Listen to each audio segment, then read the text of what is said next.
जफर साहब कैसे देखते हैं आप ये भारत में सब उछाड़ पिछाड़ कैसे हो गई, 400 सीटों से 240 पर आ गए और अपने साथ साथ पूरी स्टॉक मार्केट भी गिरा दी।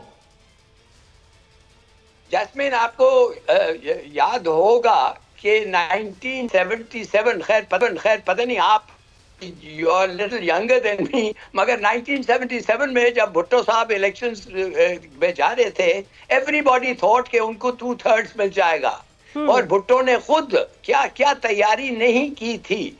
आई mean, Zulfikar Ali Bhutto had fallen in love with himself. तो ये मूडी भी जो है यही 400 पार और ये वो करने लगा, मगर देखे जब actually it came down to the voting, एक जगह में तो खैर वो रिगिंग से खत्म हो गई वो इलेक्शन, मगर इधर रिगिंग नहीं हुई और आपको प्रॉपर फैसला देखा आपने।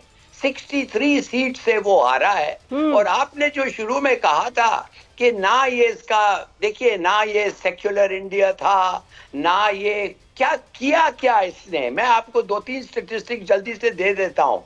1% of Indians own 40% of India.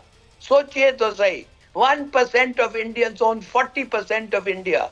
और जितना ये क्या कहते हैं, रेट ऑफ अर्निंग्स और the difference between the rich and the poor इतना हो गया है जैस्मिन कि पहले कभी नहीं था।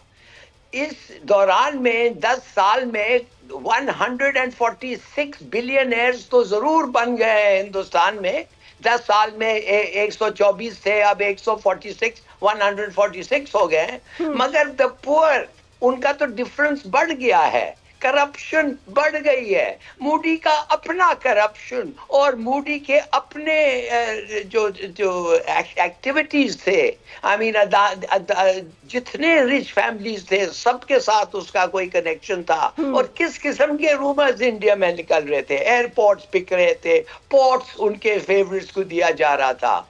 तो ये जो this is the real India. और जब पब्लिक को पता था रियल इंडिया क्या है, नहीं वो इंडिया जो वो अपने आप और अमेरिकनों को बताना चाहता था, तो नेचुरली जब इलेक्शन आया तो उन्होंने वही उसी तरीके से वोट किया जो हम एक्सपेक्ट कर रहे थे।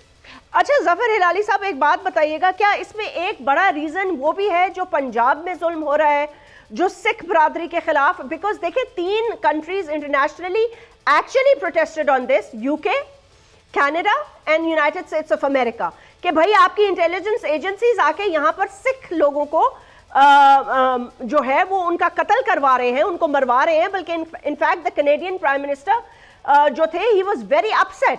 तो ये तो 3 हमारे पास रिकॉर्ड पर मौजूद हैं।